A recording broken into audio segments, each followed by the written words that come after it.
we go. Hello and welcome to the Deep Valley Book Festival Cabin Fever edition. My name is Joy Riggs. I'm an author and writer from Northfield, Minnesota, and I will be the moderator today for this delightful panel called New Book Showcase Day 2. I'm here with several authors from various places. I'll let them explain a little bit more about who they are. And they're here to tell you about their new books. And we are really excited to have them all here. It's a time when it's tough for authors to get out there and get word out. So we're really glad you're here to hear about these great authors. Also, please remember that you can find out more about the authors and find links to their books, how you can buy them on our website. We have an author directory and it's under deepvalleybookfestival.com. So with that, we will get started with our first author. We have Lynn. Thank you very much. Lynn Garthwaite. I began writing for children actually, and I still write children's books. But a couple of years ago, I did an extensive research and writing of an American history book that explains how our states got the weird shapes, our panhandles and boot heels, that kind of thing. And then I switched to yet another genre and I wrote this book. I call it Starless Midnight. It's a murder mystery / thriller. And it's basically the story of a young biracial woman who returns to her hometown. She knows as she's heading that way that she's gonna be facing a lot of old demons, there are a few mysteries that she needs to settle. But what she doesn't expect is that she becomes the target of a white supremacist group. Her former small town has been basically taken over by a pretty severe domestic terrorist group. She stumbles into it, she becomes one of their targets, and that sets in motion a fight for her life. And she just honestly doesn't know who she can trust. She has some old friends still from the town. She doesn't know who's involved in this. She doesn't know who to trust. And it's a life and death battle. She needs to figure out a way out of it. And in the meantime, stumbles on the answers to some old mysteries, including a 50-year-old murder mystery. So that's basically the story of the book. Had a lot of fun writing it. Took a couple of years to write it, but I'm happy with it. That sounds great, Lynn. Next we have, let's see, alphabetically here, we have Kiersten Hall. Oh, hello. I didn't know I was next. Okay. All right. Well, my most recent book out is The Blue Frog. And I actually originally started writing back in 2005, republished in 2014, wrote a humorous memoir. 2016, I wrote a general fiction, first book of a series called Corner Confessions. 2018 was the second in that series, The Lives We Live. And then all of a sudden I got into children's books unexpectedly. Jelly Beans came out in 2019 and Blue Frog came out in 2020. And I've got 3 more children's books being illustrated right now. But Blue Frog started way back when I was probably 3 years old. I had myself and my sister, and in homes where there are small children, things happen. And then when they happen, no one knows how they happened or who did it. So my mom came up with, it must be the Blue Frog. And my sister and I were like, oh, clearly it's the Blue Frog. And so this book actually is written in a dedication to my mom. It's just funny. There's 26, well, here's a good shot of the Blue Frog there. And every household who has kids, there's a blue frog living in your house, whether you know it or not, there is. And, different things of like, who left the TV on? I don't know, it must be the Blue Frog. There are 26 different frogs in and on this book, and I'll give a hint to everyone. Well, there's the first one, and there's a second one right there, and there's 24 in the pages, in between. And it's great for the 3 to 7 year olds. It's kind of like Find Waldo, but instead it's, finding an elusive amphibian. is really what it is. So it's just a fun little book, and it's mainly dedicated for my mom, who came up with the blue frog many decades ago. We won't explain how many decades, but it's been decades. Dinosaurs were flying.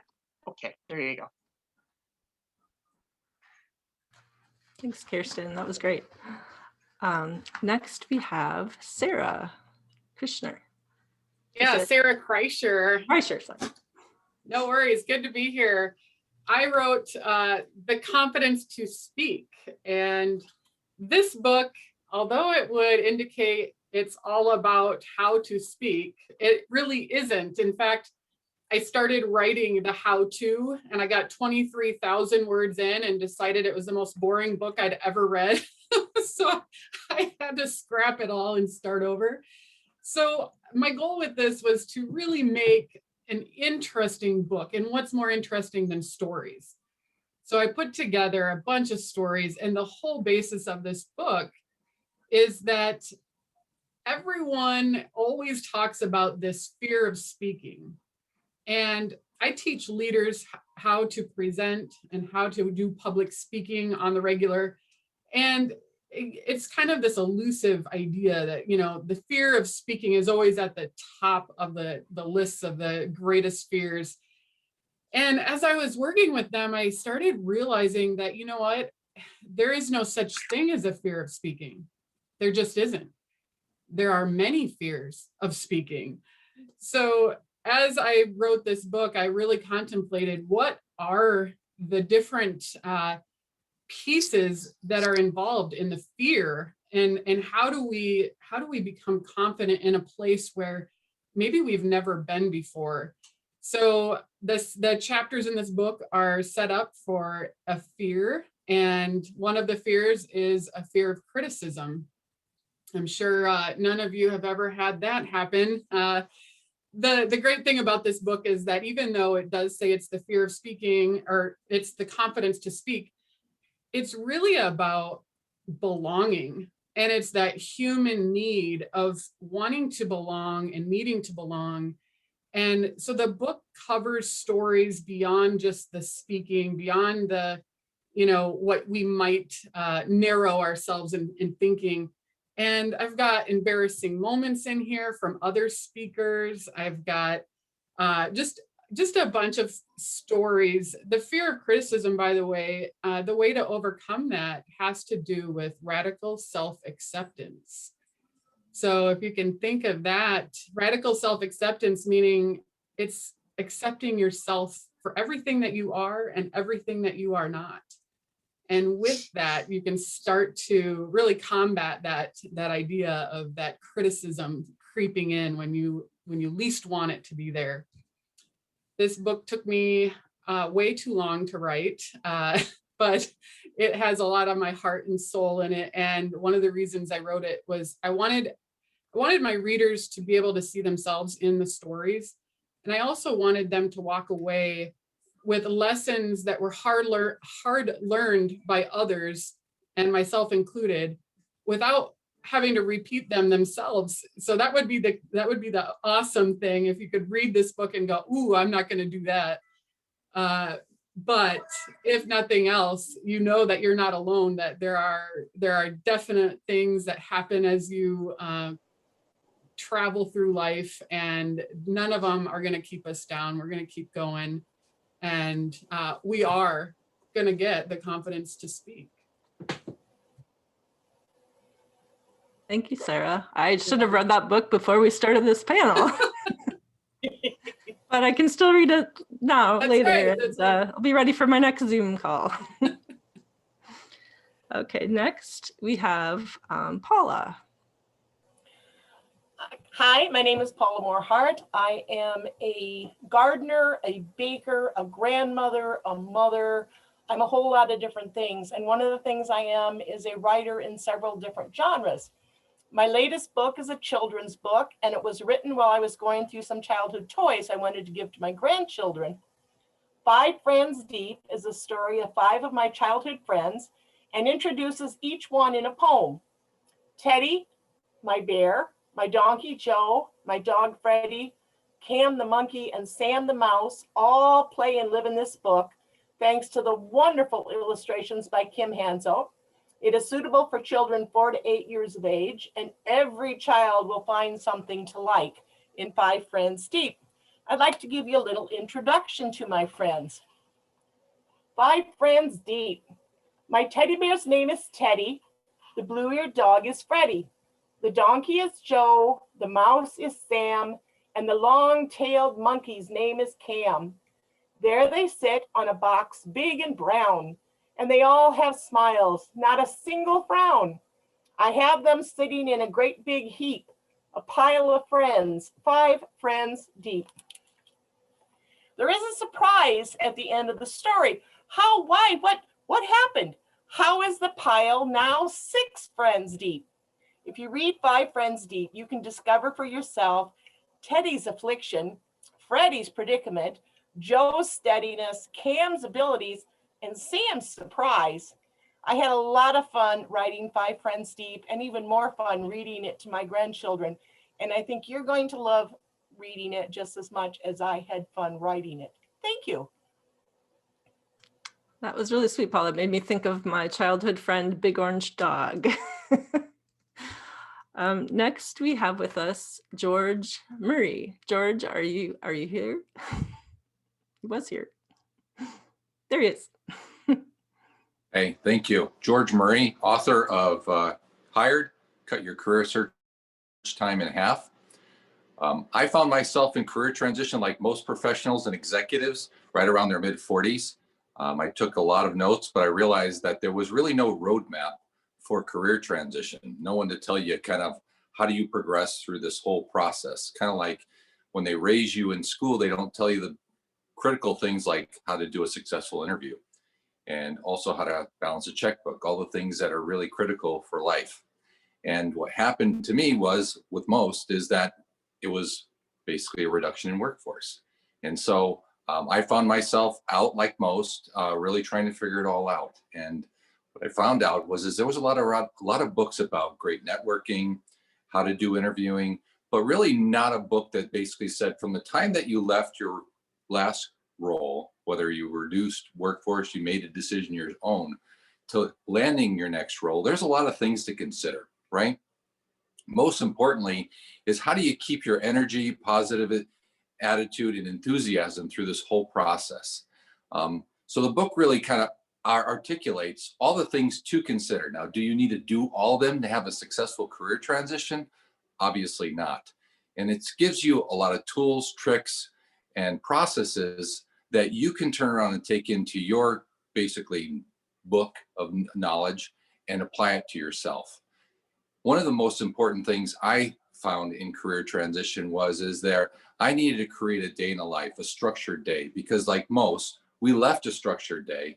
And even though each day feels like a month, and before you know it, you look back and 3 months have gone by, I didn't really have a structured day. And so the whole book really walks you through the process, tells you the most successful things, and more importantly, a way to cut your time in half. And that is critical when you're out, especially if you're the only sole breadwinner.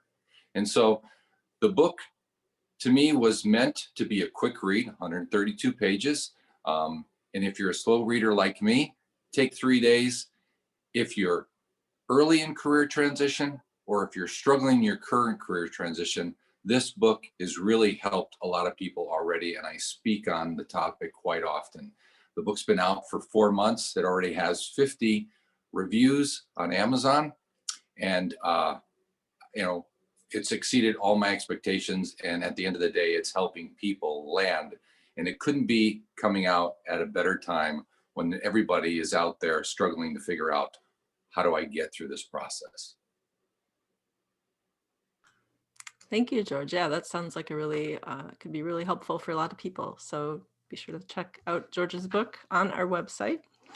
Next, we have Jason. Hi, everybody. Thank you for having me. I appreciate it. My name is Jason Walz. Subliminal messaging behind me, that's me. I draw and write graphic novels and comic books. In addition to that, I've been a special education teacher for 20 years. And that's shaped most of the stories that I write and illustrate. None more so than my recent books, which are a trilogy called Last Pick. Last Pick, here's the first book. Last Pick, Born to Run, that's the second book in the series. And then the third and final book, Last Pick, Rise Up, came out this past October. The story is aliens come to Earth. They take everyone between the age of 16 and 65. They leave behind the ones they deem to be too young, too old, or too disabled. Those are the ones, spoiler alert, that fight back. Yeah, it's been really dear to my heart to try and tell these stories. A lot of the characters were informed and co-created by a lot of my students to make sure that I got it right. Give you an example of what it looks like. Show you some pages in here. Full page spread, and then there's another over there. So fully illustrated by John Proctor. I did not, illustrated by me, colored by John Proctor. Yeah, it's for YA or middle grade, appropriate for a little younger also, definitely appropriate for older. Yeah, all available now wherever you get books. Thanks. Thanks, Jason. That's great. JoAn, I apologize. I screwed up my alphabetizing, and you are next. Hi, can you hear me? Yes? Okay. Hi, I'm JoAn Stevenson. I'm from Decorah, Iowa. This is my book.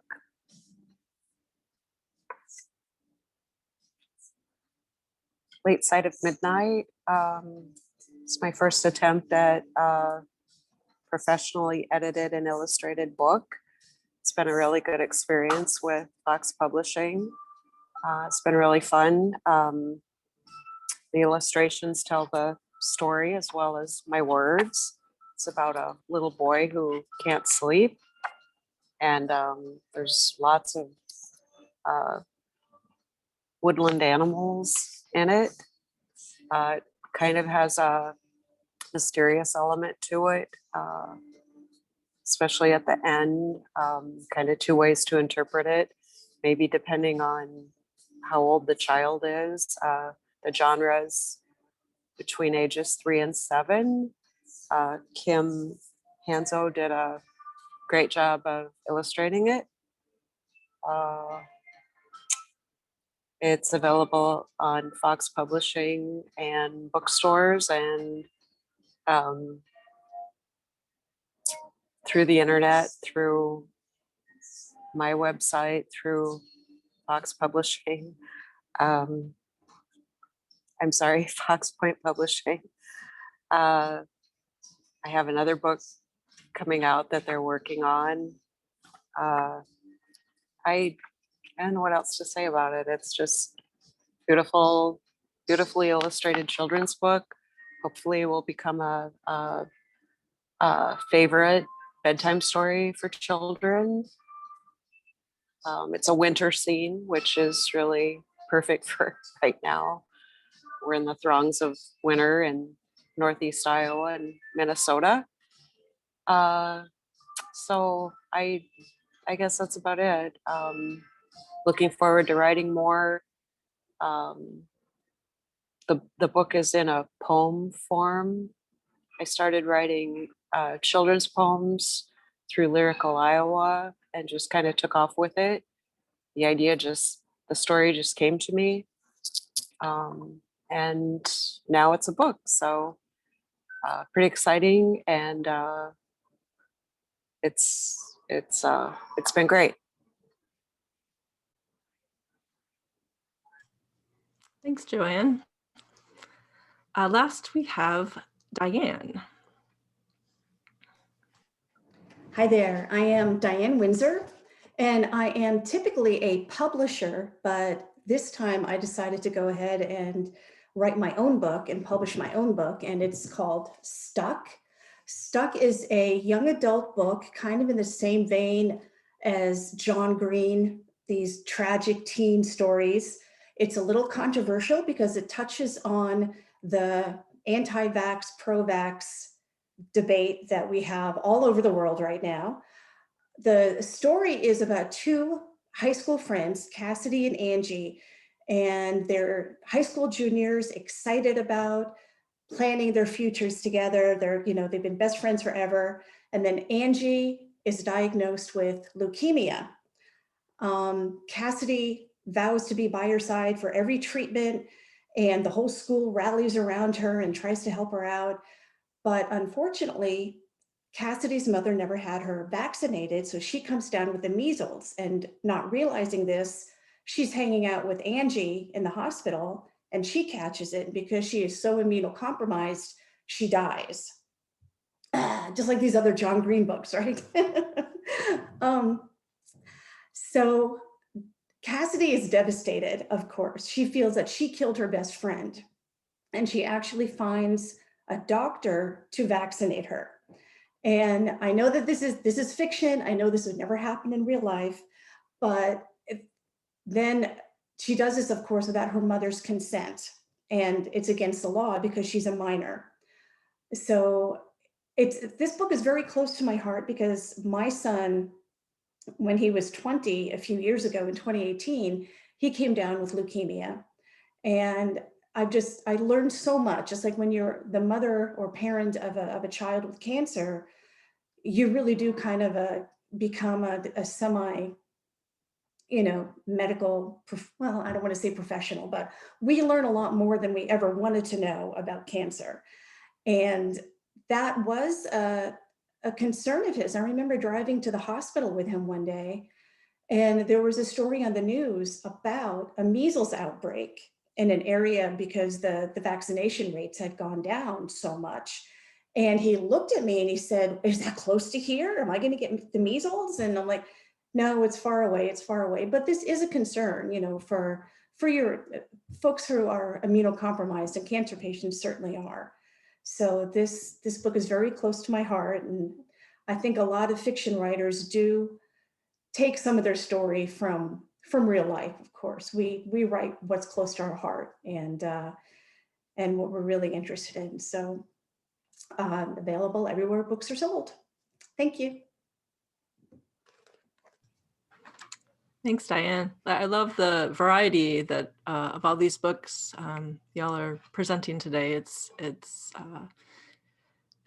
a testament to all your hard work that you're here, and we appreciate, it's so fun to feature new authors that people, despite everything that's going on, people are writing and they're working at it and they're getting their books out there. And of course, we need all kinds of books to read. So thank you for taking the time to be here with us today. I just want to personally thank Lynn, George, Jason, Kiersten, Diane, JoAn, Sara, and Paula.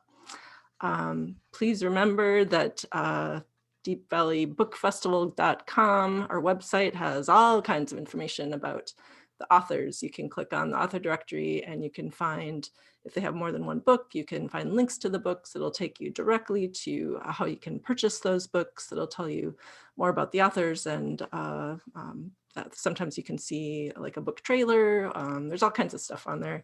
You can also check out the schedule. A lot of the programs are, or I think all of the programs are being recorded. So if you aren't able to catch one of them at the time it's on, or you have something going on, you can check back later. Be sure to check out all the marvelous programming we have for various readers and authors. Happy reading, and thanks for attending. Thank you. Thank you. Bye. Bye.